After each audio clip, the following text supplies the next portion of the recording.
Chapter 33. Interlude 5. Double Binds. The Colosseum was colder than she imagined, colder than she thought she could endure. Hail pelted her thick coat and bounced off hastily donned goggles. Harsh winds tore words from lips made numb by their assault. The metal of her pokeballs bit at her fingers with icy teeth. And all the while, she grinned until her cheeks felt frozen in their new position. She had thought she was ready. She had thought she was prepared for any obstacle, any twist. She never imagined that elite Lorelei would schedule their challenge match during a blizzard on top of an indoor glacier. Misty had never felt so alive.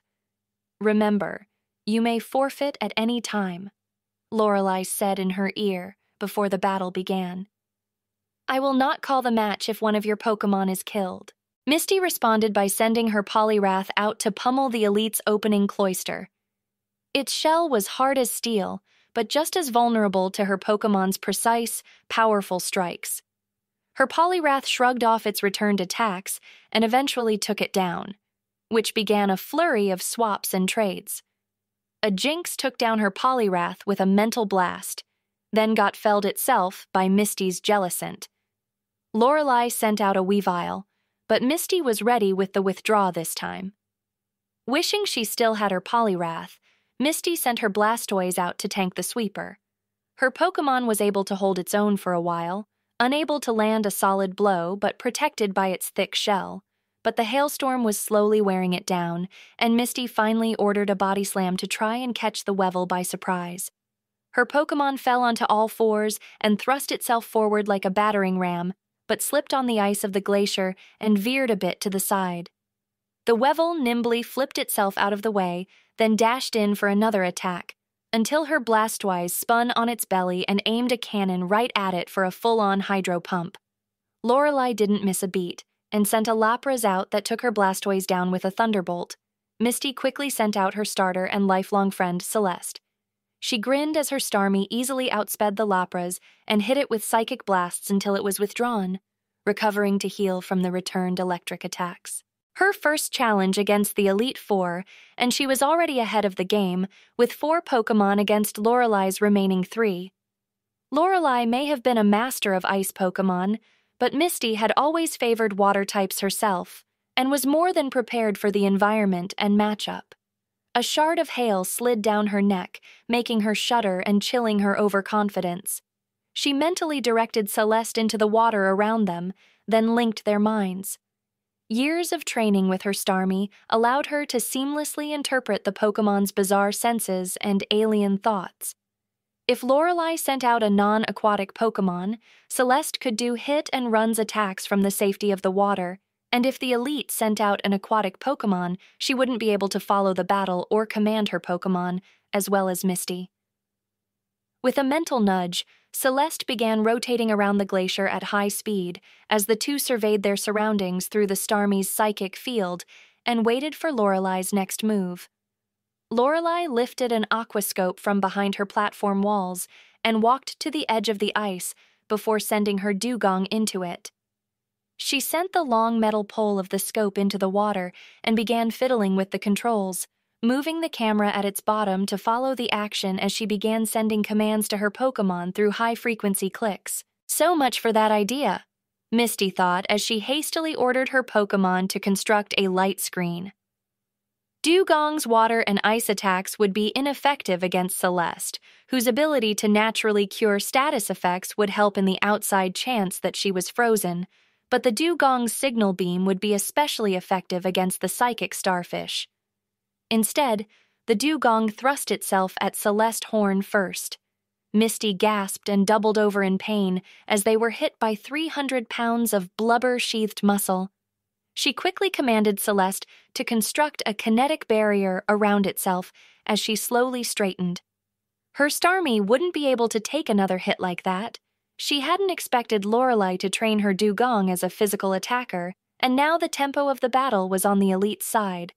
The Dugong hammered Celeste again, but its attack was dampened by the barrier, and Celeste just barely clung onto consciousness.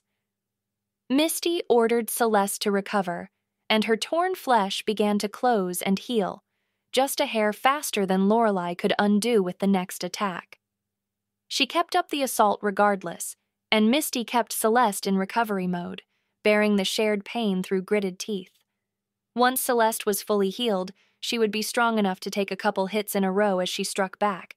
Misty felt Celeste's light screen fading and saw the trap a second before it was sprung. A second was enough time to react, enough time to command Celeste at the speed of thought to stop healing and refresh the light screen.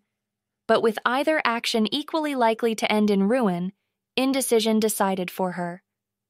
The light screen faded just as Celeste finished fully recovering, and in that instant, a new pitch of clicks spread through the water. The dugong blasted Celeste with a beam of discordant sound, causing Misty to clutch at her head as the psychic connection broke. She blinked spots out of her eyes as she tried to fight down her panic. Celeste was down there, alone and injured. She reached out with her mind to try and reestablish a connection, but sensed nothing but pain and confusion from her Starmie. Misty still had 3 other Pokémon. She could accept the loss of Celeste and still use her next 3 to try for a victory, but that would mean letting her starter stay down there and get pummeled into unconsciousness, or worse. "I forfeit!" she yelled, and within seconds, the machines generating the hailstorm shut down as the audience filled the stadium with noise. Misty rushed to the edge of the glacier, stripping off anything water-sensitive and taking out her headset before diving into the icy water. She kicked down until she spotted Celeste and unclipped its dive ball to return it. As she kicked back to the surface and climbed onto the glacier, she knew her attempts at becoming champion were done. Years spent preparing, and she had choked in the very first match against the League, had thrown the battle rather than risk harm to her Pokémon. Someone so soft could never be champion. Her hand caressed Celeste's cold ball as she walked to the bridge leading off the glacier, chin held high for the cameras as her spirit withered within her. Lorelai found her sitting alone outside the Indigo Plateau compound. Misty didn't know how, didn't question it. She simply continued staring up at the stars as the elite sat on the bench beside her. They shared a silent handful of minutes before the older woman spoke. "You did a noble thing in there. I hope you're not still beating yourself up over it." Misty didn't respond, not trusting her voice. Pity was something she wasn't sure she could take right now, though she wasn't sensing any from the surface of Lorelai's thoughts. The woman's mind was tranquil as a falling snowflake. "I've been following your trainer profile for a while, you know." That got her attention. "I never saw—" Misty stopped herself. Of course, champions and the Four would use fake accounts to follow random trainers. She found herself blushing at the thought of an elite spending time personally watching her journey, and cursed her weakness for the 10th time. Lorelai smiled, far warmer than any she showed in the arena. "You have a good heart, a good head too. That defense of Cerulean Bay? Masterful." That was a group effort. As far as the media portrayed it, yes, but those with the proper channels can learn more personal stories. From my understanding, everyone on the north coast of the city owes their life to you. Misty's face was red as her hair now, and she knew it was ruining her attempt to glare at Lorelai. "Do you give this pep talk to all the failed challengers?" "Just the ones I think have potential." "Potential for what?" She can't quite bring herself to ask. "Champion?" "To make a difference." Misty frowned. "I appreciate the vote of confidence, but I wasn't about to throw myself off a cliff or become a hermit or anything." Lorelai shook her head. "Not good enough. By this time next year, if you're not someone's second or a director for CoRRNet, I'll be very disappointed." Misty was ready to get pissed again, but the words stuck in her throat. Gym second? It's not that she never considered it, but she's not leader material. She has no deep ties to any communities, never joined a gym. Hell, she spent half of her journey traveling alone because she preferred it to being around others. "Where would I—" The elite stretched and got to her feet. "That's up to you, dear. I just wanted to make sure you don't waste a single day stuck on this. You had to come here, and you had to lose, to learn something about yourself, down to your core, and to find something new to strive for. That was part of your journey, not the end of it." Misty hesitated a moment, then nodded. "Yeah, I get that. Thank you, Elite." "Call me Lorelei." The crowd erupts in cheers as Misty's war turtle is knocked out. "Nice job," she says into her mic with a grin, then switches its output to the stadium speakers as she withdraws her Pokémon. "Well done, Challenger.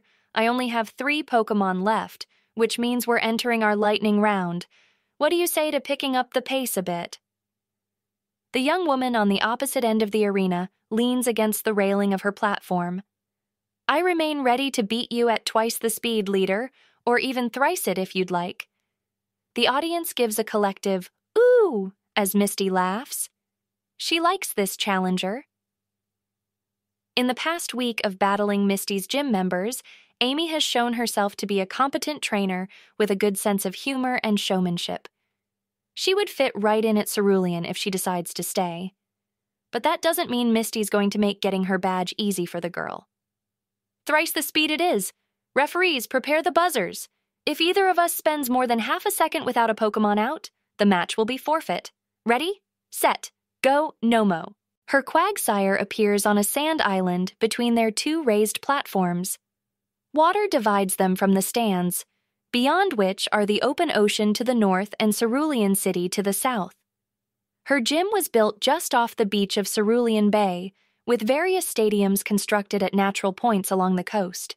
Their audience sits in raised bleachers of easily transported plastic and aluminum, and the arena has no roof, opening their battle to the sky. Amy withdraws her Raichu as Nomo sends a mud slap at it, and replaces it with an Ivysaur, who sends Razor Leaves back at the Tentacruel Misty replaces her Quagsire with. The gym leader's hands never stop moving.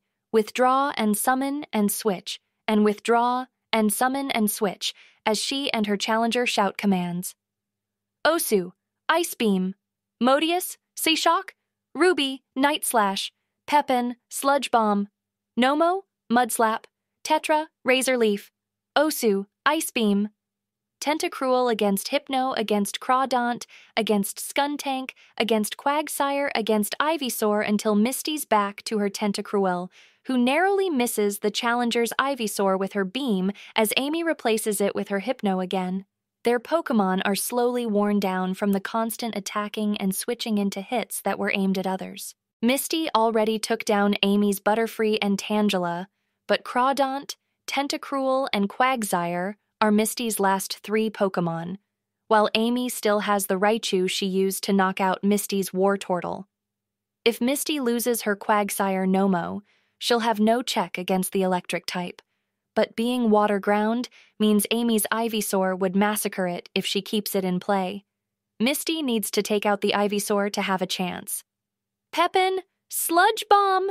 Nomo, Mud Slap! Tentacruel into Ivysaur, Crawdaunt into Hypno, Quagsire into Skuntank, Ivysaur, Tentacruel, Hypno, Crawdaunt, Skuntank, Quagsire, Ivysaur, Tentacruel, Hypno, Crawdaunt, Skuntank, Quagsire, throw, catch, swap, throw, catch, swap, never more than half a second between one getting withdrawn and the next coming out, setting the pattern, establishing expectation, then Peepin, Sludge Bomb. Misty swaps Nomo in to tank the poisonous sludge again, but when Amy moves to withdraw her Pokémon in anticipation of the next attack, Misty waits for the ball to leave her hand and immediately withdraws her Quagsire and sends her Tentacruel out instead. Amy has less than half a second to decide to either summon her Ivysaur into the trap or refuse to voice the command and forfeit. In truth, no time to make a new decision at all, only to continue hers or let indecision decide. Go, Tetra! The Ivysaur materializes, and its ball rockets back toward its owner. As Misty speaks her next command, half the eyes in the stadium follow it. One of the camera crew, probably Kara, whose reaction speed is superb, actually tracks it on a big monitor as everyone waits to see if Amy can return her Pokémon fast enough. Osu! Ice Beam! Tetra! Return! The stadium erupts as the wavering white-blue light hits the Ivysaur and immediately covers its skin and plants in frost before its Pokeball's red beam connects to withdraw it. The rapid battle resumes with barely a missed beat, but now Misty's just waiting for the Ivysaur to come back out, weakened and ready to be picked off. Go, Modius Psyshock! Ruby Night Slash! Pepin Sludge Bomb! Nomo Mud Slap!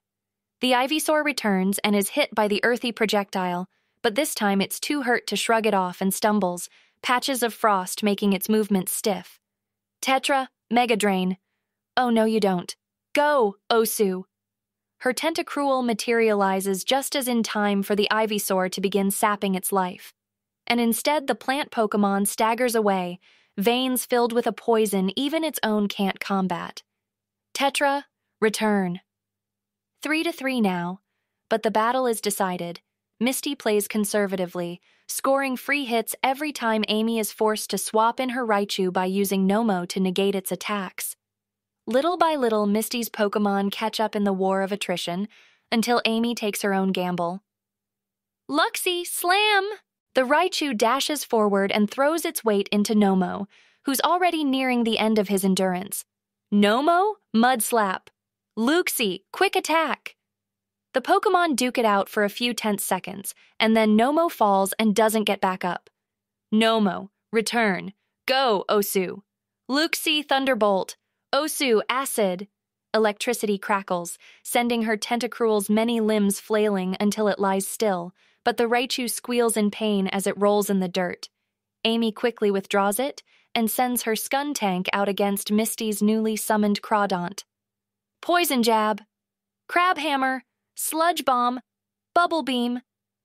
Down goes the Skuntank, and now the stadium is deathly quiet as Amy sends her psychic Pokémon out against Misty's Water Dark. Ruby, Night Slash. Her Pokémon rushes forward to deliver the final blow, safe in its immunity and trusting its thick shell to take any physical attacks the Hypno tries. Modius, Focus Blast! The stadium explodes with noise, and Misty stares in shock as the psychic Pokémon drops its pendulum, cups its palms toward the onrushing Crawdaunt, and with a sudden tensing of its body, causes her Pokémon to collapse. Trained psychic though she is, Misty couldn't make out the attack. She knows others who claim the move looks like a blinding sphere of blue light, a bullet of Kai that blows its opponent's energy all out of balance, but to her, it was just a gesture. Regardless, the results are clear, and Misty quickly withdraws her Pokémon. Congratulations, Challenger, she says, voice drowning out the crowd over the speakers. An absolutely masterful surprise attack, kept hidden until the perfect moment. Cerulean Gym hereby recognizes you, Amy Brennan, with the Cascade Badge for demonstrating adaptability and quick thinking to surprising circumstances. Your journey will place you in many environments, present you with many choices. May what you've learned at our gym and our city keep you safe from life's unexpected tides. Misty hops off Nessa as the Lapras brings her to the shore at the bottom of the cliffs, then pats her Pokémon's long blue neck and withdraws her. She's on one of the few patches of sand sloping up to form a beach, and waves crash against the rocks to either side as she walks up the dunes and makes her way to the southern side of the cliffs above her. After meeting with Amy for some private congratulations and a membership offer to her gym, Misty got a message from her second asking her to come to the cliffs northwest of Cerulean City. Aria reported that she found a new cave that wasn't on any maps, and Misty asked her second to wait so she could take a quick rest and join her in investigating. The climb from the beach to the cliffs is rough, but the view from the top is worth it. Mount Moon rises up to the west, and Cerulean City stretches out to the southeast. She can just see Nugget Bridge to the east, but the curving path around the cliff quickly obscures it. The wind carries the salt of the ocean up to her as it crashes against the cliffs below. The walk is a bit longer than Aria suggested, but the refreshing breeze and gorgeous scenery holds Misty over until the path takes a sharp curve around the cliff face and trails down to a small plateau. Aria is there, with her Feraligator Renekton out, both facing a massive, uneven hole in the rocks. Misty's gym doesn't have a formal dress code, but if anyone could convince her to institute one, it would be her second. Today, Aria is dressed in black fishnet leggings, a side-slit miniskirt, and a tank top that bears her midriff. It's not the immodesty that bothers Misty, who regularly wears swimsuits to challenge matches and some public appearances, but the lack of protective clothing in the field, and the influence it might have on the younger, more impressionable trainers more interested in looking cool than protecting themselves. At least Aria's boots are always serviceable. "Big," Misty says upon reaching them. "Told you, I'm thinking a Raiden tried to bust through and cause the rest to collapse. Problem is, no rubble." Misty walks over to the cliff and looks down. Rocks must have been blown clear, fell into the sea. No blast marks either? Nope. This is how I found it. Have Doran check for any reports of people hearing explosions anyway. Aria nods and sends a quick text before tucking her phone back away. Would have to be in the past few days. The last satellite mapped this area a week ago. No hole. Convenient. Ready? After you, fearless leader. Misty sprays herself with a can of Repel, then summons Celeste and mentally orders the Starmie to lift itself into the air as they enter the cavern. With another mental command, the red jewel at her center blazes bright and gives Misty and Aria their first look inside. The hole was punched through the wall of a wide cavern, stretching off to their right and left. The ground slopes down straight ahead into water, with stalactites and stalagmites giving it the appearance of a hungry mouth. "Cheerful," Aria says. "I'll take the left path." "No, we're sticking together. This is a solutional cave." Misty walks over to the wall and runs her fingers over it. "Limestone. Acids in the water dissolve it and cause it to drip over time, which forms the stalus." "Right. I knew that." Misty smiles. "Point is, it's not some new tunnel dug by Pokémon. It took centuries to form. I think we're in a natural habitat." "Aha! Shit. Think there are other exits?" "If there were before, I think we would have found out by now. Better check, though. Right first." They make their way through the cave slowly, stepping around the rough protrusions in the ground as their Pokémon take up the front and rear. Renekton is surprisingly light-footed, scales making the lightest of rasps against the ground as he steps with a lazy reptilian grace. Misty keeps an empty Pokeball in one hand. She splits her attention between her footing and using Celeste's massively stronger psychic senses to look out for threats. Pokémon flicker by in her peripheral awareness, most underneath them in the water, some others above them through the ceiling, where more tunnels apparently extend upward. The tunnel twists and turns and splits multiple times, giving them glimpses of wider caverns full of water and small islands of rock, boulder-filled trenches, and whole chambers filled with veins of gleaming ore. Misty keeps them moving, turning aside from any sense of Pokémon in the distance and taking only the right sides at forks. Before long, however, they sense Pokémon directly ahead and without another path to turn to. A nest of Golbat and Zubat roost above. Most are asleep, but some are merely dozing, curious about the sounds the leader and her second make, loud as shouts to their sensitive ears. The Repel confuses their sense of smell, but there's no disguising the warm blood beneath their skin. Though Celeste has no way to interpret the sensory input she's receiving, Misty can almost feel the saliva pool in the Golbat's elastic mouths, and it takes a moment for her to realize she can hear it falling in a steady patter up ahead. She holds a hand up to pause Aria, heart pounding. If it wasn't for Renekton's looming, dangerous presence, the roost might have attacked by now. Misty and Celeste make their way back, past Aria and Renekton, and begin leading them back to the entrance. After 5 minutes, Aria whispers, "What was it?" "Golbat. A lot of them.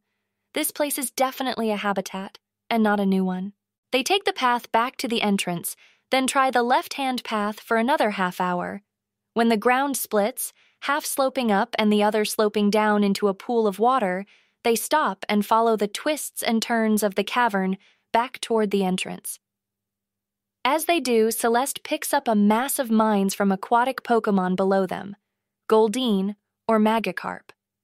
The school of fish is a wash of brief, indistinct thoughts, pinpricks of light that swim in shifting clouds, and then suddenly break apart in panic as something massive charges through the water, full of hunger and rage.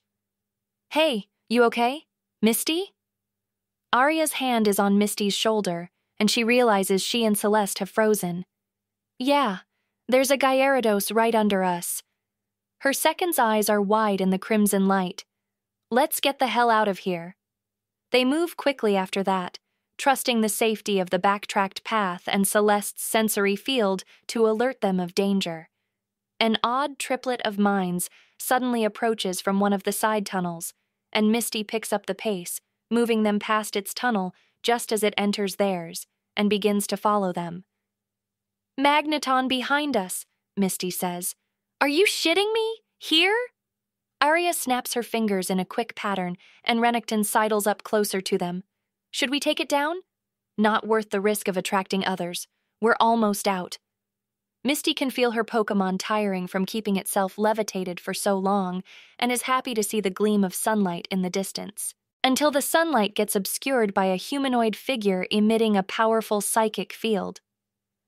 "Focus or split," Aria mutters. "Split," Misty says, and immediately orders Celeste to construct a light screen as the Alakazam's mental field meets theirs. It uses brief, sharp jabs of psychic power to probe for weaknesses, and Misty keeps Celeste on the defensive as Aria turns to face the oncoming Magneton, prompting Renekton to do the same. It enters Celeste's ruby light before its prongs begin to glow with electric charge.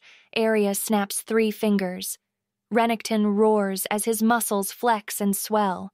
Superpower, an ability that would allow Renekton to deliver a devastating physical blow, which would hopefully take the Magneton down in one hit, since it would leave Renekton weaker afterward. A bolt of electricity fills the cavern with light and the smell of ozone. Renekton roars in pain this time, but when Misty blinks the after-image out of her eyes, she sees him still standing, partially protected by Celeste's light screen. Renekton charges forward on all fours to attack the Magneton, and Misty turns her attention to the Alakazam. She doesn't waste time trying to beat the devastatingly powerful psychic at its own game and commands Celeste to attack with a bubble beam. The tight stream of water jets out at the Alakazam, only to crash against its own defenses. The Alakazam has the measure of Celeste now and presses the attack. Celeste can hold her own defensively, but Alakazam are weak to physical attacks, and that's not Starmie's forte. Misty considers summoning a second Pokémon, but her concentration is already nearing its limit. Another bolt of electricity lights the cavern behind her, but she doesn't turn, trusting Celeste's light screen to help keep Renekton safe as crashing fills the cavern and the Feraligatr roars again. We need to end this now, before more Pokémon show up. What she needs is a more powerful water attack. Starmie don't hold much inside themselves, but there's another source nearby. Aria! This fucker is quick. Still haven't hit it. Screen is fading. Do I need to refresh it, or can you hold out for a second? I'll bait another one, then you can let it go. There's some snapping, and then, now. Another flash of electricity, and Misty lets the screen fade as she fully merges her mind with Celeste's. She can't quite make her Pokémon understand her, can't quite imbue it with her intelligence, or interpret its instinctual use of its abilities. But she spent years guiding Celeste and understanding how to influence the Starmie's natural inclinations. Going dark, Celeste zips around the corner and into the pool of water, taking the light with her. The Starmie begins to spin and suck in as much water as she can. As she bloats in size, she lifts herself and the water around her, launching out of the pool to crash over the Alakazam in a crushing wave. Misty rushes forward and locks a Great Ball onto the dazed psychic. It recovers enough to send a telekinetic blast at the exhausted Celeste, pinning her to a stalactite before Misty throws her ball and captures it. The pain in Misty's chest brings her to her knees, and she forces herself to concentrate as the crimson light around them begins to blink with Celeste's fading life. Her Pokémon is in pain and exhausted, and Misty can't mentally get her to free and heal herself. The ceiling isn't high, though, and Misty summons her Blastoise and orders him to stay still on all fours. Misty quickly climbs onto his back and uncouples their minds before yanking her Pokémon off the impaling stalactite, anticipating another blast of electricity and rushing to get the light screen back up before it comes. Instead, she hears a thud and a crack as she unclips a full restore from her belt and sprays it over her Pokémon. Renekton roars in victory over his fallen foe, and Misty smiles as Celeste's gem regains its full, bright glow. She strokes its spongy limbs and sends it mental thoughts of comfort and pride. There's a flash as Arya captures the Magneton, and Misty slides off her Blastoise's shell to withdraw him before collecting the Alakazam's ball. She goes to see if there's anything she can do to help with Renekton, but Arya is already spraying him with medicine. "Nicely done, both of you." "Nothing to it. This big lug could use a few more shocks. Maybe they'll speed him up." She rubs Renekton's toothy snout, and the Feraligatr growls in pleasure. They leave the cave, relaxing once they're back outside. Misty withdraws Celeste and waits for her nerves to calm as she thinks, eyes closed and face turned toward the sun. "This place is going to need a quarantine," she says. "Yeah, no shit. Those Pokémon were tough as any wilds I've seen. Fully wild habitats are rare in regions these days. Even the safari goes through occasional cullings. And it's been here beside the city all this time. We're lucky there hasn't been an outbreak sooner. How long do you think it would take to clean it out a bit?" "Months, or we could just try to close it up again, but in the meantime, no one goes in, no matter how many badges they have." "You want the rangers on it, or our people?" Misty hesitates. "If there are other entrances, we'll need the rangers." "With Pokémon that powerful in there? You said it yourself. If there were, I think we'd have found out about it by now. And hey, think of how much stronger we'll get with access to monsters like those. I never knew I wanted a Magneton, but I'm sure I'll find some uses for it." Arya's right, but Misty doesn't want to make the decision for selfish reasons. Then again, if the rangers show up, then word's going to get out. People will try to get in, make their own entrance if need be. Better to keep it quiet for now. "Set up a rotation. Only people you know can handle it." Misty's phone chirps at her, no doubt updating with messages she was sent while in the cavern sand signal. "Yes'm. Shouldn't be a lack of interest, once they know what they have the chance to catch. What should we do if someone else comes by?" Misty takes her phone out to check her messages. Unless an elite or champion shows up, just let them know it's off limits. League business. She blinks at the screen, then curses. Arya raises her brow. "What's up?" Misty summons her Abra and mentally registers their location, then focuses her mind on her gym's rooftop. "I've got to get back to Cerulean. Something happened on Met Moon." Misty enters the press room at a brisk pace, back and gaze straight. There aren't many reporters in attendance, but she still sees a face she hoped not to. Zoe is a good journalist, or at least that's what people tell her, but as gym leader Misty just finds the woman a pain in the ass. Her only consolation is that Mayor Tonio would be at the mic a lot longer than her, whenever he arrives. The cameras are already filming when she mounts the steps to the podium. As she waits for the room to quiet down, she pulls a note card from her sleeve and places it by the microphone, where the raised edges hide it from view. She can feel the general wash of emotions from everyone, a faint breeze of anticipation and anxiety against her mind. There's also a sense of hunger that she's come to recognize, mostly from journalists and challengers. Ambition. "Hello, and thank you for coming," she says when the room is silent. "An hour ago, I learned that a Tier 1 emergency was taking place on Mat Moon. a Paris colony began a mass migration that spilled out onto the mountain when Pokémon within it broke through the surface as they fled. Unfortunately, the location they emerged was a paleontological dig site on the southern mountain face, which had 37 staff members and 16 security on site at the time of the incident. Thanks to the efforts of the scientists and security team, and the immediate response of nearby trainers and rangers, the threat was contained, pushed back, and eradicated before it could spread and necessitate a full-scale response like that of the Viridian Forest Fire. It was a monumental feat of bravery and skill, and all of Cerulean thanks them. She can see the reporters readying to ask questions and heads them off. Unfortunately, there were a number of casualties. It is with great sorrow that I report the loss of Kazuo Soto, Farid Newell, Irina Fujita, Dawson Hallover, Agustin Santiago, Mary Ashcroft, and Cerulean's own Tetsu Akita. Today we honor their memories and their sacrifice, without which many more lives would surely have been lost. There is one more piece of news. Rangers and on-site security have confirmed a renegade branding in the aftermath.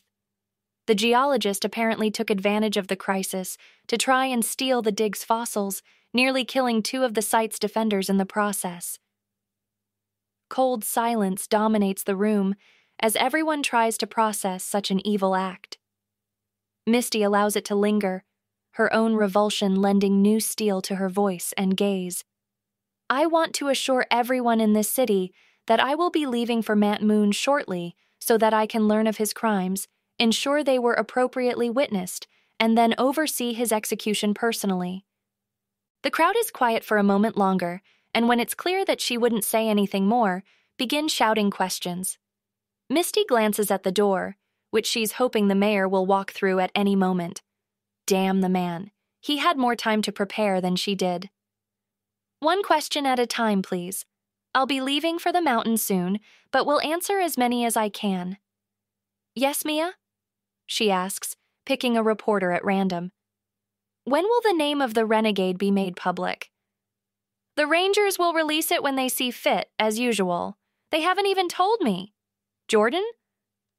Will you be calling for an evacuation of the mountain? Right now, the Rangers have already placed Mant Moon on high alert, and every trainer, merchant, and center staff should be aware of the event. The Rangers have increased their patrols of the mountain to search for any hints of an ongoing threat, but so far have reported none. Tyrisha? Are you mobilizing the gym, leader? Every member is on standby in case the Rangers call for help. Alan? What aid are we sending to the dig site? That's a question for Mayor Tonio, who should be here soon. I'm going to strangle him.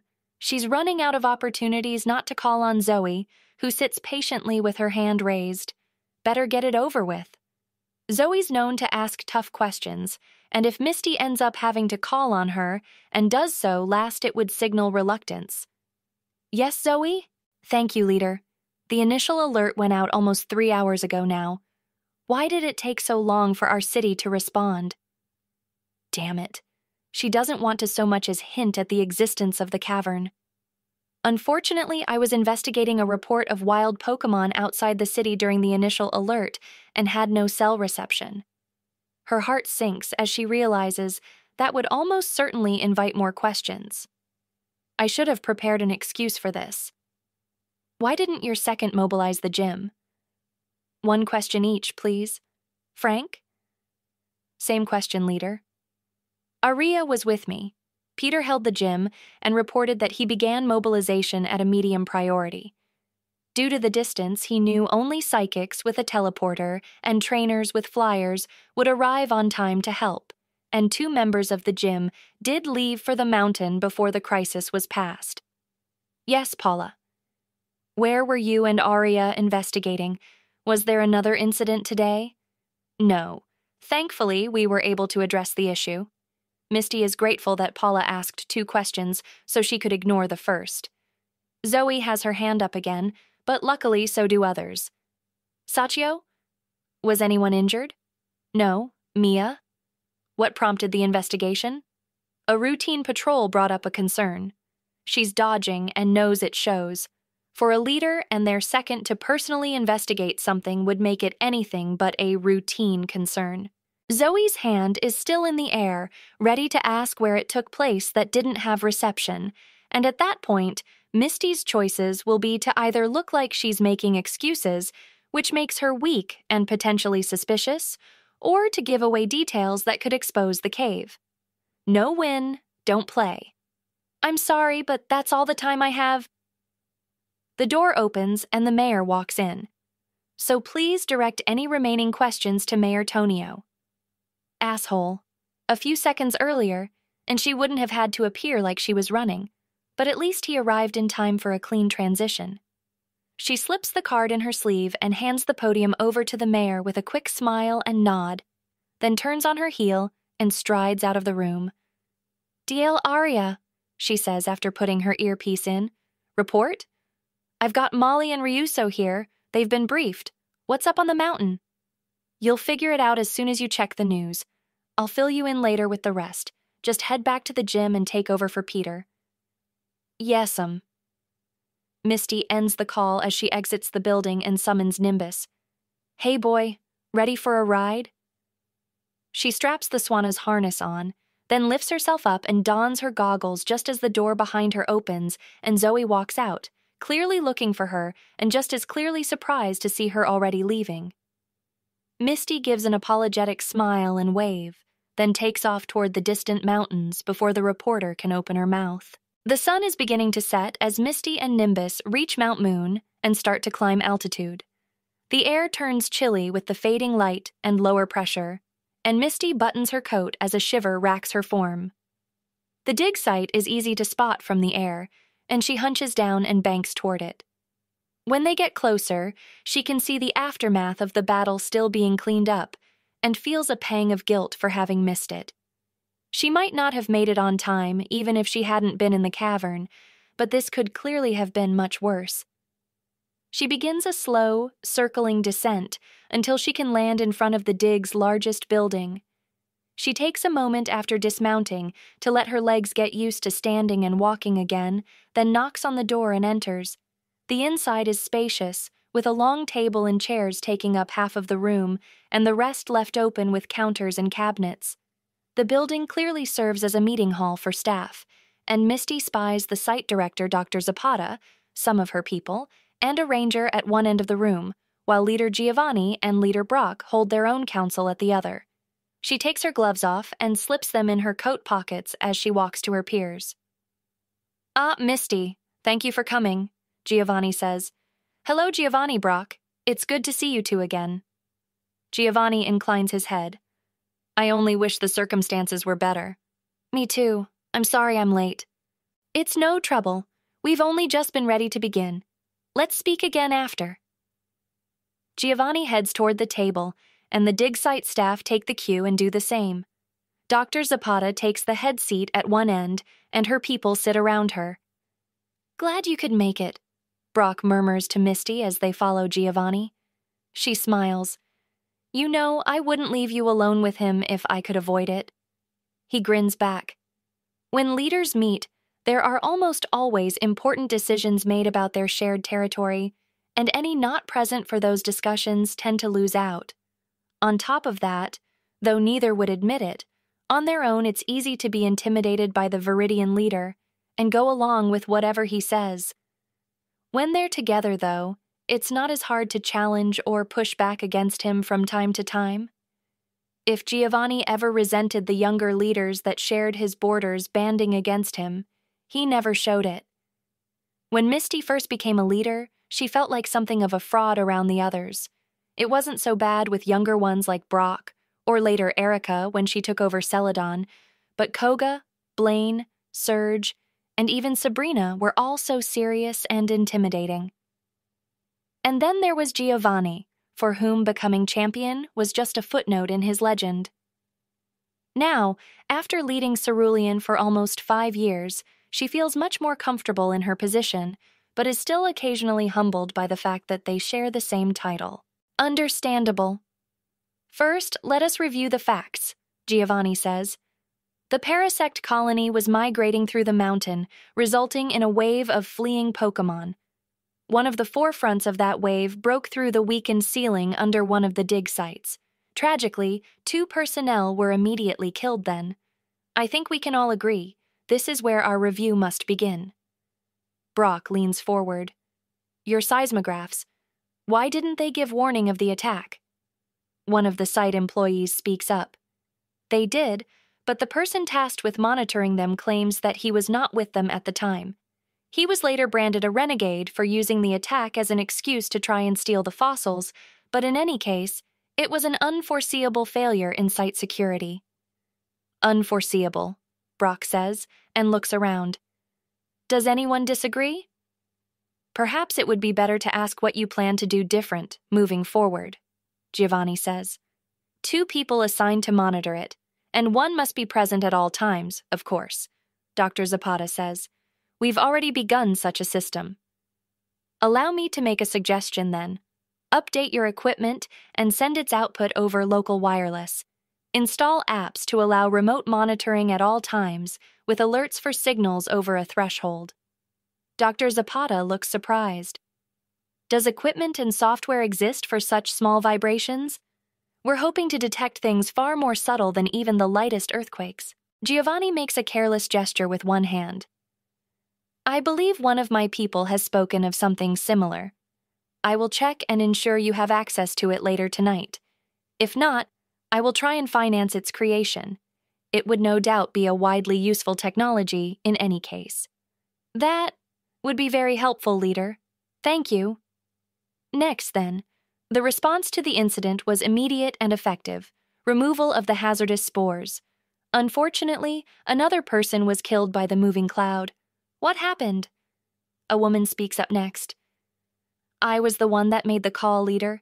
We had moments to recognize the threat and act before it could spread further and make any coordinated response impossible. I recognized the risk and gave warning of our intentions, then cleared the spores when we received only affirmative messages of safety. Mary wasn't one of those to respond, either to say she was clear or not. It's hard to tell from the her remains, but I assumed that anyone unable to respond would already be hurt too badly to be saved by waiting any longer. Understandable. Does anyone here disagree with that decision or its reasoning? No one answered, and Giovanni nodded. We shall say no more about it then. Next, the conversation goes on, examining each point of the attack, their response, and the result. Though ostensibly the meeting is to ensure the future safety and well-being of the site employees and improve their security, Misty can feel the tension and occasional fear of those on the other side of the table. She understands. Even though they're here to help and not cast blame, it never feels good to have your decisions and actions scrutinized by others, especially those in authority, and especially decisions made in a crisis. At one point, Misty senses a spike of anger and indecision from one of the dig employees, an older man with his arms crossed. She waits for the current speaker to finish before saying, If I could take a moment, I'd like to say that so far it sounds like everyone here did an admirable job responding to the threat. I want to thank you again for your efforts and reiterate that this meeting is to help improve preparations in case something similar happens again. She locks her gaze on that of the older man. Don't be afraid to say something if you have a suggestion or comment. You're among friends. He drops his eyes when she finishes speaking, and after the other members of the table murmur their agreement and thanks, looks up again. He hesitates. I had a thought. Earlier. Didn't want to accuse anyone of anything. Still don't. You're right. Everyone did a fine job. Seen a lot of tier 1s over the years. This was kept local, very local. A fine job. He frowns and seems to be searching for words. The table waits. Finally, he says, Hell, I'll just spit it out. Some of the trainers, they were using balls to capture Pokémon as they fought. Sometimes it's understandable. Course it is. You have a moment to catch something, you take it. Sometimes it's even the best choice strategically. But a lot of trainers were wasting time and energy weakening Pokémon rather than killing them. using status effects and baiting attacks on a particularly strong or rare Pokémon, while a dozen more walk by, a threat to those around them. Like I said, I don't want to get no one in trouble or accuse anyone, but I just thought I'd say it, make sure it was out there. Maybe we could tell the Rangers, put up a PSA to remind people. I don't know. Just thought I'd say. He's quiet a moment, then nods to himself. Giovanni steeples his fingers. Thank you, Misty. And you, Albert, wasn't it? A good point. As you said, it's an understandable impulse, but one that bears vigilance against. I'll personally speak with the Mountains director and see about some coverage for it in an upcoming issue of the Daily Trainer. The conversation only goes on another few minutes, and as it wraps up, Misty prepares to address the issue she's concerned about. Giovanni glances at her and lifts a finger from the table, almost imperceptible. He knows what she'll ask and apparently wants to address something first. She nods. As we conclude, I would like to make one final suggestion, he says. When we began this venture, the question of security was broached and, for the time, properly addressed. I want to thank you, Paul, and the rest of your people for their good work. The table murmurs agreement, and the ace trainer looks at Giovanni in some surprise, and to Misty's senses, trepidation. Thank you, leader. However, in light of this incident, I'd like to, once again, formally offer gym services to assist in the security of the site. The table is quiet. Paul's face reddens, but he doesn't speak. Giovanni's hands move apart and together, tapping his fingertips. Let me be clear. I in no way blame Paul or his organization for anything that occurred today. But as you may remember, I offered the extra personnel initially and was voted down by my peers and some of you sitting here. At the time, I was eventually convinced that showing such favoritism for a project like this could set an undesired precedent. Now, however, I believe that this incident would clear up any potential misunderstandings by the public and allow us to ensure the continued safety of the site employees and its assets. I understand that many fossils were almost stolen and would have been if not for the timely intervention of some assisting trainers. That risk must be minimized as thoroughly as possible. Misty and Brock exchange glances. She can read the pewter leader's misgivings and still shares them herself. I'm sure that Paul and his people will be extra diligent in watching the fossils, Misty says slowly. And I don't know whether I can commit anyone to such a task. She thinks of the staff she'll already be committing to watching the new cavern. Nor I, Brock says. We're still assisting in the aftermath of the Viridian Forest fire. I understand, Giovanni says. My gym is prepared to staff it ourselves, and I have no doubt as to the efficacy of ACE training. Your people will continue to be employed, Paul, and I will be adding a bonus to their salaries. I was planning to do so regardless. To ensure there is no reduction in perimeter vigilance, however, my people can commit exclusively to guarding the fossils, and allow yours to do their jobs unhindered. Paul's tension slowly leaks away, and while Misty still senses some mixed feelings, he eventually says, Thank you, leader. That's very generous of you. I hope that's agreeable to everyone? Giovanni spreads his palms. This endeavor can be the first of many profitable ventures on these mountains, and I merely wish to ensure it has every chance to achieve full success. Those around the table begin to nod and voice their agreement, and Misty feels any further objections dying on her lips as even Dr. Zapata capitulates. She feels the wry amusement from Brock and raises her brow at him. Fight or give in? Brock merely lifts his shoulders in a minute shrug and says, With all that in mind, I can only agree, of course. Misty sighs. Agreed. This is often how it is with Giovanni. He can speak eloquently, head off objections, satisfy pride, and, just to add icing on the cake, throw around money wherever necessary to ease people's resistance, and just in general, be so gracious that disagreement becomes impossible. She can even almost believe that it would be a good thing, though she knows the political consequences will come up again and again for years if similar projects come about. The amount of power it grants Viridian Jim is massive. Cerulean and Pewter can gain a share themselves, of course, if they're able to commit the resources, which of course they can't. Good. Now that's done with. I believe Misty had one more topic to address? Yes, thank you. I think it's time at last to speak of the renegade. The mood of the room immediately plunges, and Misty throws up some light defenses to keep their emotions from washing over her too much. I would like to know all the details, if you please. The ranger lifts her head. I believe I can cover that, leader. She explains the situation in concise terms, voice bland as she recounts the witnessing. Misty is surprised to hear that Blue Oak was one of the trainers to be attacked by and help stop the renegade. She wasn't aware Sam's grandson has begun his journey already. Thank you, Ranger.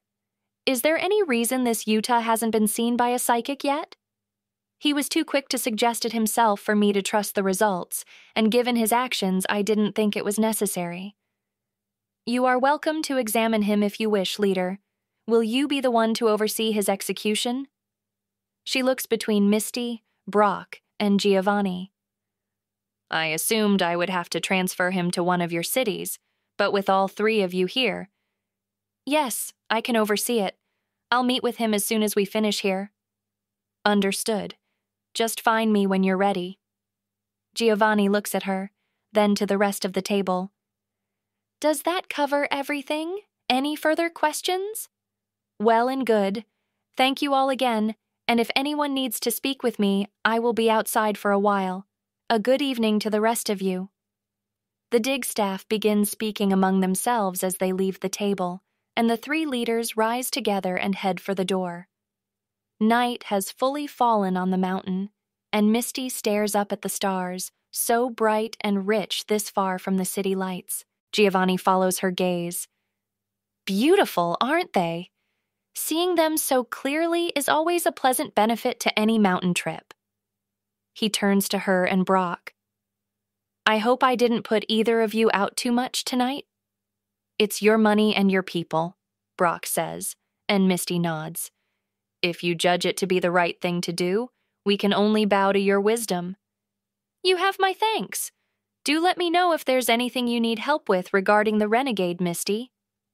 Same, Brock says. I think I'll be all right. I just want to make sure things go smoothly. Misty buttons her coat back up as the chill night air seeps in. Overseeing renegade executions was an unpleasant part of being a leader for the first year or so, but over time it became easier, especially as she began to see the results of their actions more and more. Now she just sees it as an unhappy responsibility of her office and strives to ensure she gives each case its due consideration to ensure justice is done. We got lucky that he was stopped. If those two trainers hadn't been passing by, but of course one of them was an oak, so I guess it's to be expected. Indeed, Giovanni says. None of that man's line have ever had normal journeys.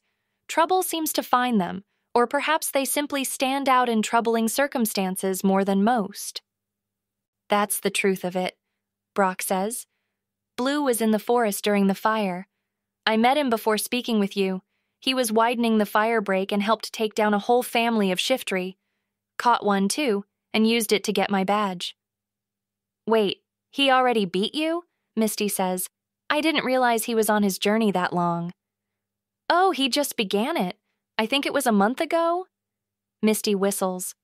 That fast, yeah, I should have figured. I guess he's coming for me next. Should be fun. Don't be so sure. I'm still digging up my main arena after he revealed a strategic flaw in its design. Giovanni chuckles, a rare sound. Yes, that sounds like an oak.